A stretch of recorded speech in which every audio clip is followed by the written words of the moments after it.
being homeless, kind of semi-homeless kind of thing on the bus was it jarred us. It changed the compositions of our brains, our brain chemistry. Yeah. So it added a lot of interesting features. Resilience was one for sure. Early onset dementia being another. That's a big one. We also we had to get creative. Like we had a rat living on the bus for a while.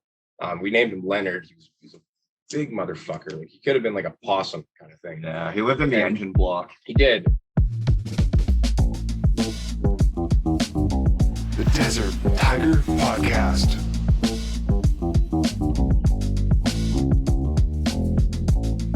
All right, Ambush. And today we are joined by two members of a Vancouver-based pop rock band who just released an undeniably catchy, a groovy, retro-inspired tune entitled Boomshackalacka. And of course, I'm talking about the group known as the Vidos. They may be known by something else. I'll let you know. I'll let them get into that. Boys, introduce yourselves. What do you do in the band? Oh, dude, I played the drums, slap the skins, they say, the wood beater, the butcher. I have many names. What's your real name? You know. All right. It's Nolan. Yeah, he's Nolan. I'm I'm Brett, and I sing and play bass and guitar and a bunch of other stuff. Fire bell, programmer, all that stuff. Yeah, daddy.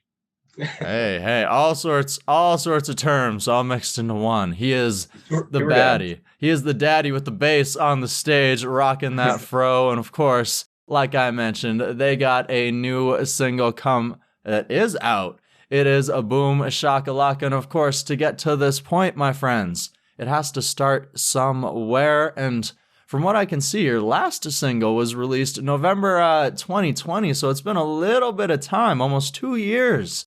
Yes. Between these tracks. So where exactly does the road for Boomshackalacka start?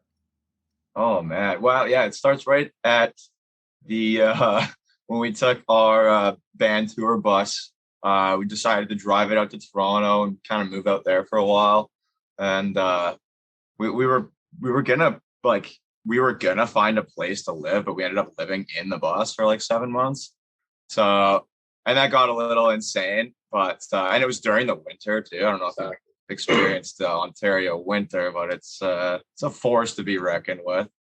So, but at that time, we had just found this little rehearsal space up in North York, and the couple that owned it, Bessie and Sebastian, Jam Chamber.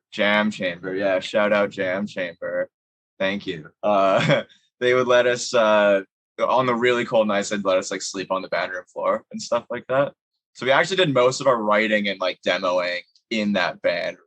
We would kind of lock ourselves in there. And it was like, for the record, it was like total mafia run business, like money laundering. It was awesome. You can cut this out. Yeah, we might get killed for this, but we will. There's like people coming in with like slick back hair, super skinny sunglasses. They'd like open the door and like see all these teenagers like sleeping on their floor, and I don't think they knew what to think. They're like, as long as the money's coming in, go ahead, enjoy. Yeah, we're good dudes. Yeah, they're paying. Uncle right? Frank, Uncle Frank, and Uncle and Aunt Joan. Yeah, Phil. Yeah, exactly. So against all odds, we survived, and for the most part, I think they did too. So, I mean, clearly they thought you guys were cool. You passed the test, so obviously. Yeah. I think they just like the grind. They really like the grind. Yeah. They had respect for that. Yeah, for sure. They understood. They had respect. Yeah, for sure. Mad respect, man. Yeah. So the being homeless, kind of semi-homeless kind of thing on the bus was it jarred us. It changed the compositions of our brains. Our brain chemistry. Yeah. So it added a lot of interesting features. Resilience was one for sure. Early onset dementia being another. That's a big one. We also like, we had to get creative. Like we had a rat living on the bus for a while. We named him Leonard. He was a big motherfucker. Like he could have been like a possum kind of thing. Yeah, he lived in the engine block. He did. And so he lived in there. And then, eventually started kind of getting into our snacks, Kirk's granola bars, Kirk's Pop-Tarts, all the processed goods. And eventually he started playing guitar. For a little while there, he really had the finger picking down. But so we decided we had to, it was time for Leonard to go. So we did like this cabin trick that my parents did where we filled up like a garbage can full of water. We put like a clothes hanger across it with a beer can smothered in peanut butter. And, you'd hope that the little guy would go up and fall on in. Well, unfortunately, it was so freaking cold that the little bastard just fell onto all the ice that had then frozen down below and then escaped. So, Leonard, if you're out there watching this, you beat us. Ontario on us. I'm glad he survived. I was never into the whole, peanut butter trick. And then he became a vegetarian. Yeah, beyond. Saved by Ontario winter, baby. Yeah, Like we said, we changed a lot. Hey, I mean, I haven't experienced Ontario winter, but I've experienced Saskatchewan winter, and I've lived in a bus for a small period of time myself, not 7 months. So, I mean, like, it's the combination of those two things, I can imagine, would leave you with quite a few memories, a few horrors to experience. Oh, man. Big time, yeah. I remember, like, we got to day 150. So we decided to do 150 shots of beer. And, like you got to do one every minute kind of thing. Holy shit. By the time we got to 50 each, it was game over. I think we had to bow out. We had to stop. Yeah.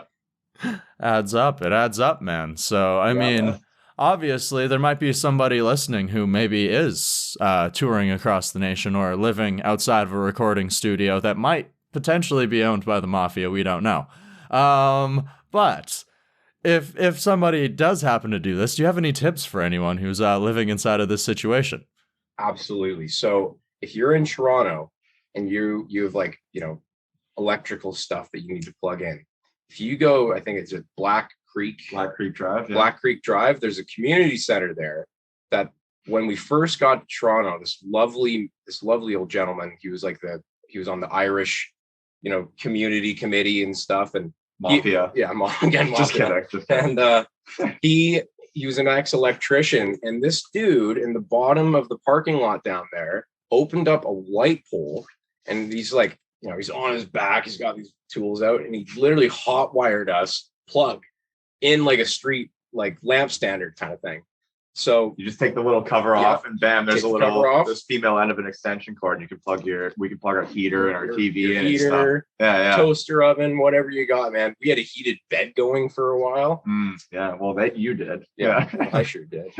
Yeah, gassy gas. But so if you're ever in Toronto and you need power in the middle of winter, you go to Black Creek Drive Community Center. There is free power. Usually no cops. Yeah. Okay. All right. So if you just happen to be in the area and need to charge a phone, run a TV, or a heated bed. I'll tell you, man, there's no power at those green peas. No. As soon as you enter the city of Toronto, you are screwed. You're not getting nothing. That is a very specific tip, but yeah. Yes. Very specific. That's my tip for surviving on a bus. Could help somebody out. I mean, you never know. You never know. I hope it will. You never know. Yeah. Other than that, you got to make sure you buy fresh socks every day. You got to throw them out at the end of the day. Get the cheapest crap you can get. Yeah, get those Walmart 20 packs. Just get one a week. Just cycle. Yeah. And baby wipes if you can't get to a shower. Mega. Yeah. Baby wipes or just... And baby powder. Yeah. And diapers. All baby products. Breast milk. Everything. Are you guys the reason for the baby powder shortage? Is there one? I think there was. Well, not for us because we stockpiled it. So after buying all of the baby wipes and the baby powder in Ontario, you eventually had the opportunity to record with Danny Craig. So take me behind that experience, my friends. Well, Danny's a giant baby, so along the same theme. He's He's a big baby. we've been with Danny for like since 2014, so Yeah, 8 years. 8 years now, and he's he's done kind of all of our professional recordings and all this stuff we've put on Apple Music, Spotify, and sent to radio and stuff in the past. Yeah, everything that's out, Yeah. he's had a hand in. Yeah, so Yeah. he's worked on our songwriting with us. He's he's shaped the sound, and kind of when we came about at this time, I think everybody knew that we were going to be doing something a lot different than the past, where we were going to come at it different. We were going to have different sound ideas, and then we were getting ready to kind of record this and stuff and get it ready for 2020, but then everything happened out there in Toronto, and it was kind of nice because it gave us an opportunity to just keep demoing. Yeah. So I think we went from like 8 pretty cool demos to writing well over 30, almost 40 for the next batch kind of thing. That's So right.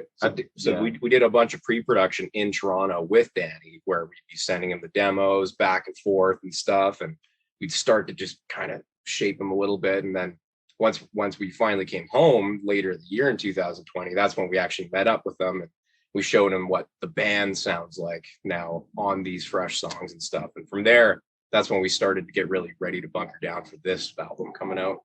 Yeah. Danny shaped the sound like way back. We almost like it was like a what would Danny do situation. When we were demoing these, we were just like, we had like a floating Danny like in our minds, just like cut that part.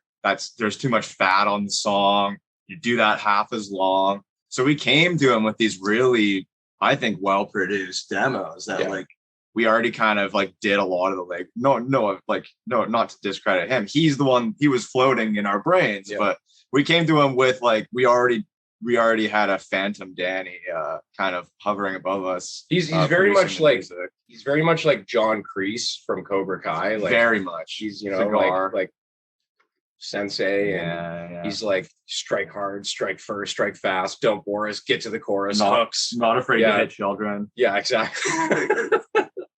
Yeah. How old were we? 15 when we started? Oh with him? yeah. You want to know how I got these scars? Yeah. Hey, I mean, tough love is important sometimes, right? Oh yeah. Man, he's not afraid to tell you suck. And that's one of the most important things you can ever hear in this industry. And we're not afraid to tell him he's a massive douche. As long as you guys can be honest with each other, that's what's important. Oh yeah. That's communication is key. Yeah. Awesome friendship, awesome work relationship we got. Yeah, we love him, man. God bless him. He's the fourth member of the Vidos for real. Absolutely. Yeah.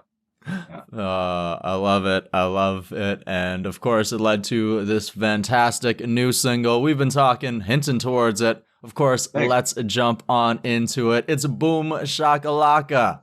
So this is the lead off to this new album. What was the thought behind picking this as the lead single? And take us behind what the track means to the Vidos. Oh man, we it was like we knew like Nolan was saying earlier, like we were definitely on this new trajectory with the new sound and stuff like that. This one definitely kind of covers the whole spectrum of what we're working with on this new record. With it's a little bit of keyboard, there's a little bit of jazz, a little bit of sensuality, and big riff, kind of shouty chorus and stuff like that. It's kind of a consistent theme over the record. It was definitely it was a song that we knew would sound instantly different than anything we'd done in the past, kind of thing. Yeah. So I think it was definitely our idea to go like, hey, our first impression back is going to be something different. We didn't really want to ease people into a new sound. We wanted to just come out and be like, yeah, we're switching it up. Hit them in the face. That it was also probably the first song we wrote for the new record. It just kind of felt right. We really wanted to, our whole goal was to keep the mindset that we had when we were writing it during the whole recording process. We came home and rehearsed these songs for like a year before we even recorded them to get them like tour tight. And then, it just felt right. It just felt right. It was the first song we recorded. It was the first song on the record. Yeah. And we're just like, Let's do it. It was also like the first one in, I'd say, like the batch that even Danny would be like, all right, so it's a given. We're going to record Boomshackalacka unless we can kick it off with something else. Yeah. So that one was definitely the first kind of starting point for that as well. Yeah. So yeah, I mean, everything coming together just felt right. Felt cool to put that one out first in people's ears. For sure. Yeah. Heck yeah. And it's been out for about 2 weeks, a little over that now. So of course, what has the feedback been like to this new sound, kicking it on off with a boom? Yeah. Man, been really lucky. It's been really positive. Everybody still has agreed that this sounds like the band, sounds like Vidos. Obviously the same producer behind it too. So there's a lot of familiarity there, but people really dig it. They're like, yeah, this is definitely different still. So yeah, we're very blessed to have had people so accepting of a new song for what our brand has tended to be in the past. Well, I think people like to see the growth, right? They want to see unless it's a Tuma, they like to see the growth, right? So it's everyone's like, yeah, you guys are sounding more mature. I'm like, well, it's about fucking time, honestly. We've done nothing but pretended to sound mature. Yeah, exactly. And now it's like, I don't know. It feels like the lyrics are coming from a more like genuine place, and like it's all kind of finally coming together where we're like, we're all kind of looking at each other going like, this is what we were trying to do the whole time. We've been together for 11 years. It's like now we're finally doing what we were trying to do the whole time, which is a good feeling, man. And I think that reads. I think people, long time listeners of the band are they're getting that vibe too, which is cool. Well, I mean, if the band's 11, it's just hitting puberty, right? So it's about time. Wow. Yeah. Hey. Yeah. Wait. Just hang on a second. I go to prison. You should see the carpet. Coming in. Yeah. That's why I have this mustache now. Yeah, it's good. Oh my goodness. The caterpillar, as they big hungry say. Caterpillar. Oh yeah, as they say. And of course, this song is giving you some pretty good opportunities already to even be able to go on reality TV, to go on a show such as Prestigious's So You Think You Don't Suck. Take us behind the music video for Boomshackalacka, my friends. Oh man. Oh well, man, it's funny. Boom went through like about 3 different video treatments before we came to this one, where we went out like 2.5 months before the shoot, went out for dinner with Dave, our director, photographer, the other half of Rock is Dead Records. And we chatted about it. Okay, we got to come out strong. And like the Vidos in general, like with all of our music videos, we've always taken them very, very seriously, but also not too seriously because we like to be very comedic and stuff. But we like to always create kind of a universe and stuff around all of our things. So we like all the characters, transition from music video to music video, and we kind of it's like an album cycle. It's all kind of in the same world. It's very meta. So with this one involved, we originally started it with this idea of like a restaurant thing going down. So we went into that, and then it didn't end up working out. Then we had to rewrite it really quick, and we thought about filming it in the back of like a FedEx truck kind of thing while it's rolling around and everything's going flying. And so we're on our way to a meeting finally to go over that new concept. And for whatever reason, I probably had a couple too much beers still flowing through my system from the night before, but shouldn't have been driving for sure.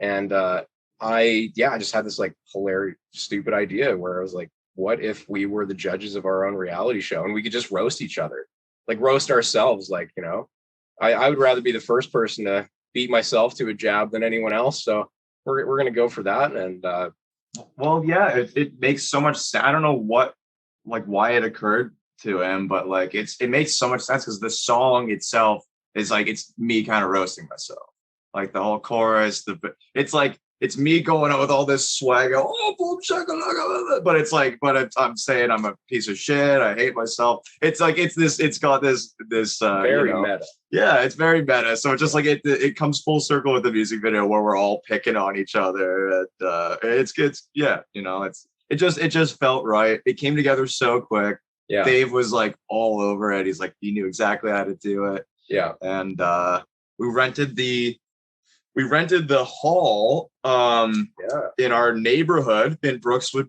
Langley, BC, and that's where we played like we played the album release show for our very first like crappy little record way back in 2012 when we were in high school. And it felt that also felt very full circle and meta. It was cool. That particular show, we literally played really honestly just to piss a few of my family members off that truly thought that the world was going to end on December 21st, 2012, according to the Mayan calendar. Yeah. So we were like, yeah, well, I guess we're not all going to hold hands in a circle together. We better go play a rock show. Yeah, come to our crappy little, really way too loud rock show. Yeah, exactly. Go out and the fire alarms were going off. Yeah, it was a great show. Actually, we did pretty good. We got a lot of middle schoolers out to that one. It's fun. It's true. Yeah. A lot of middle schoolers got way too drunk. That's right. Good old alley beers. Yeah. Yes, Daddy. Exactly. Been there. Yeah. A lot of broken fireballs bottles on the ground after. That's actually exclusively what we drank. We're really trying to go for a Fireball sponsorship. Yeah, definitely. Yeah. Great for the voice. Right? Good for singing. I feel like Fireball or Palm Bay. Like, I feel like those two just don't sponsor enough bands lately. Palm Bay would be hilarious. I'd take it. Yeah. Why not? Sure. Right? Hell I mean, just have a commercial of you gargling some Palm Bay before you go on stage and rock it. We used to play Palm Bay Pong. But we didn't have a ping pong ball, so we used marshmallows. Right. And they'd expand, and then you'd have to slice the marshmallow with a butter knife. And then they'd hit the floor, and it'd be a wet marshmallow. So and it's carpet, so it's like collecting. It's so gross, man. Like, again, we're 15. This is all. Sorry, I'm just going back. This is also around the time that we used to smoke nutmeg. We did smoke the nutmeg. You ever see the show Mansers? Yes. Yeah, there was one episode where they're like, "What non-drug can get you high?" And there's like, well, nutmeg can get you high if you do enough. So we rolled nutmeg joints, and as to my recollection, I don't think we had any rolling papers, so we actually used extra gum wrappers. That's right. Like bubble mint gum wrappers. Rolled nutmeg into them, and we had like 6 of these things. We tried to get high off of them and watch Foo Fighters live at Wembley on DVD. That's right. And we're like, dude, I think I'm feeling it, man. No, that's just the power of music. What we were feeling was the lung cancer setting in immediately. Yeah. No, they said you have to smoke enough. We just haven't smoked enough yet, man. You have to get through the bag, man. I'm almost out of nutmeg. Does your mom have any? Dude, we literally I think one time we went to Safeway at like 12:30 at night because there was no way of getting any weed. So we're like, well, we better, because he had run out already. Gotta get the nutmeg, baby. We literally got on our bikes. We were so stoked. We're like flying through the spice section. We're like, aha! And I don't think a cashier has ever seen 2 teenagers so stoked to buy spice in their entire life. I mean, they're really excited to make some food at 1 o'clock in the morning, man. They just love eggnog. They really do. Yeah. Fire nog. That's what we like. Fire nog, baby. Yes, sir. It's coming back, man. It's not long. Let's go. They're going to get those nog back on the shelves. I've already seen it. Oh, yeah. Okay. Superstore. Right. Literally like yesterday I was there and it was on the shelves. All right, let's go. Let's get the grossest drunk you can possibly get. Let's do it. Let's go. Do you water your eggnog down with milk, or you just go straight whenever you drink it? Usually just straight. Straight? Nice. Who's watering it down with milk? Psychopaths. It's like black coffee. Like, you want to add some milk to. Oh my goodness. Goodness. So, of course, this Boom is our lead off into an upcoming album. So, of course, what can you tell us about this upcoming project, my friends?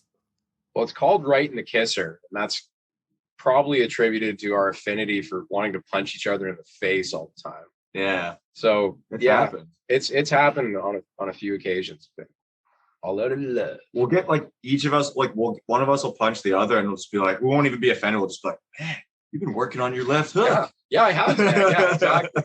Hell yeah. They're just like, yeah. Did you get your knuckles done? Yeah, actually, matter of fact, yeah, I got some implants in there. Knuckle implants. Yeah, they're not bad. Knuckles Muldoon. So yeah, Right in the Kisser. That was the chosen name for the project, and that's going to be coming out here sometime in March. Well, the vinyl's coming out in March. The official release digital, for the record, is February 17th.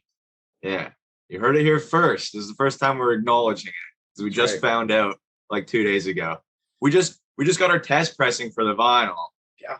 And he doesn't have a player yet, so we're listening to it in my kitchen. And that was a really fucking cool moment. I'm not gonna lie. Like, it's kind of what you've always kind of dreamed of. It's just like seeing you, like, even just looking at it, and seeing the grooves, you're like, that's our song, man. It's cut right into the wax. Brett took a nice bubble bath after. Oh, I did. Lit the candles and got out the old Hitachi wand and fucking went to town.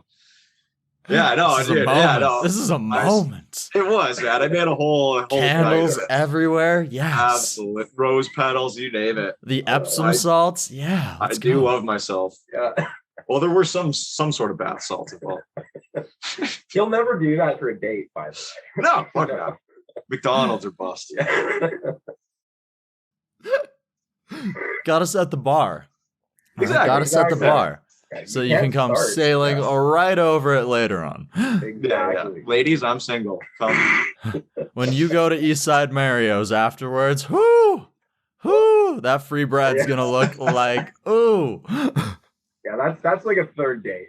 Yeah. Yeah, exactly. I was gonna say, like, ooh, hit the brakes there, pal. Eastside Mario's. Slow it down. Yeah, exactly. They have servers there. Yeah, no doubt. Go to maybe Denny's. Maybe Denny's on a third day. Eastside Mario's anniversary material. What is up, Denny's? Oh my goodness. I have had so much fun. Dude, same, man. Boom, this rules, dude. Oh my goodness. So I've got one last question for you, my boys. What is something that you're grateful for inside of life?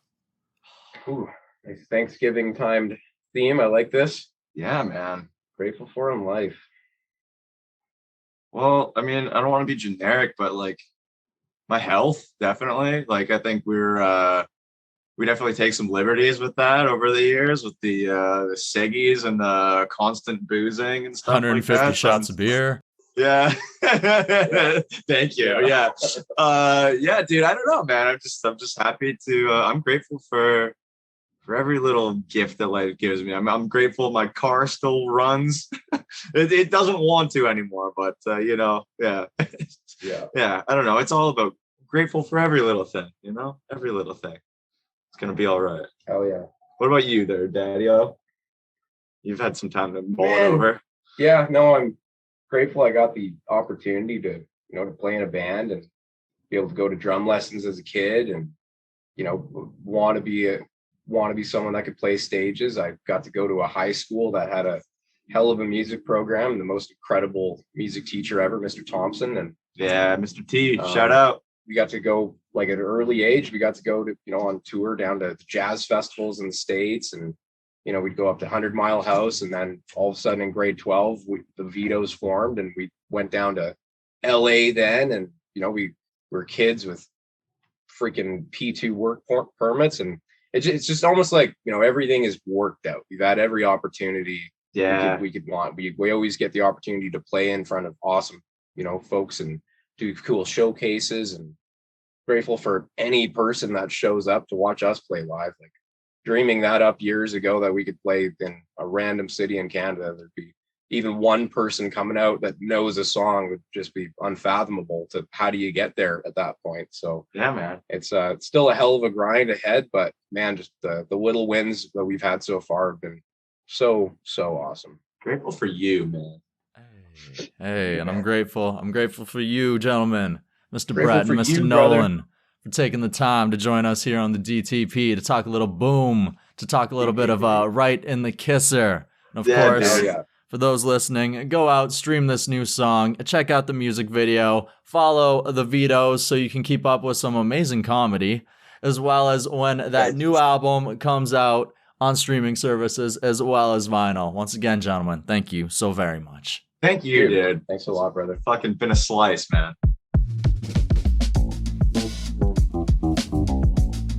The Desert Tiger Podcast.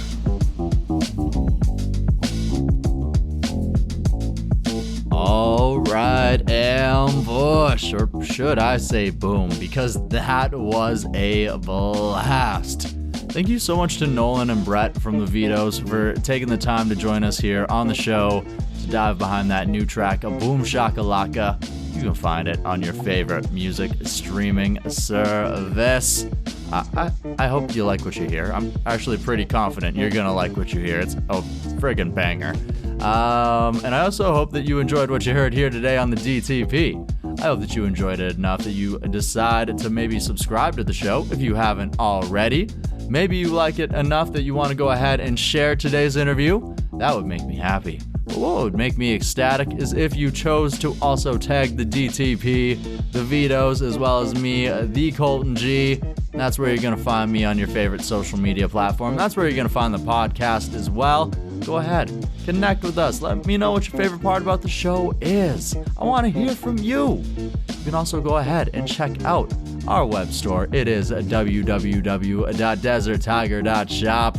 That's where you go to copy yourself something to represent the show everywhere your wonderful face goes.